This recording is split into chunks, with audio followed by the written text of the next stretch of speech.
ئەم مەراسیمە بۆ لادانی پەردە لەسەر وێنەی 17 شەهیدی شارۆچکەی حاجیاوارێک خراوە کە لە شەڕی دژی داعش شەهید بوونە. ئەو وێنەیە بڵێن چەند جارێکم بێرەش دابین هنی خەمەکە بۆمە هنی پێ خۆشحاڵم بم بزر نابێ شەهید قەت خوێنی بزر نابێ بەس کە چاویشی لێ دەکەی ئەستەمە خۆڕاگرتنی ئەستەمە. لە دەروازەی شار و شارۆچکەکانی دەڤەری ڕاپەڕین وێنەی ئەو شەهیدانە هەڵواسراوە کە لە شەڕی دژی داعش شەهید بوونە. زۆربەی وێنە هەڵواسراوەکان وێنەی تەنها یەک شەهیدن. کە ئەو وێنەمان داناوە کە ئەو کەسانی کە سەردانی باشووری کوردستان دەکەن ببینن کە ئەمانە چ قارەمانێک بوونە کە ئەمانە لە ڕێگای ڕزگاری کوردستان گیانیان بەخت کردووە.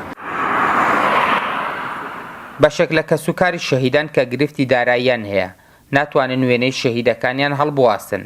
چەند شەهیدێکیش تا ئێستا پەردە لەسەر وێنەکەیان لا نەدراوە.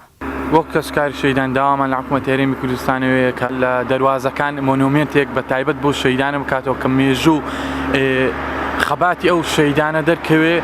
ئەوە وەکو لە هەموو وڵاتاندا هەیە کە وەکو یادێک وەکو سەروەریەک بۆ شەهیدانە ببیندرێت. دەگوترێت هەڵواسینی وێنەی شەهیدانی شەڕی دژی داعش لە دەڤەری ڕاپەڕین بۆتە دیاردا. ئەگەر شارەوانی لە ئێستاوە شوێنێک بۆ هەڵواسینی وێنەکان دیاری نەکات لە داهاتوودا ڕوبەڕووی گرفت دەبێتەوە. لە هەموو دەواازە شارەکان وێنەی شەهیداندانراوە. شەهیدیش ڕەمزە هەمیشە لەسەر سەر و لەبەرچاو بێ بۆ ئەوەی خەڵک زیاتر جۆش بدرێ زیاتر بەرامبەر بە خاک و نیشتیمانەکەی بە وەفاتر بێ. زۆربەی وێنە هەڵواسراوەکانی دەڤەری ڕاپەڕین هی ئەو فەرماندانن کە شەهید بوونە. هەندێک لە شەهیدەکانیش لە چەند شوێنێک وێنەیان هەڵواسراوە.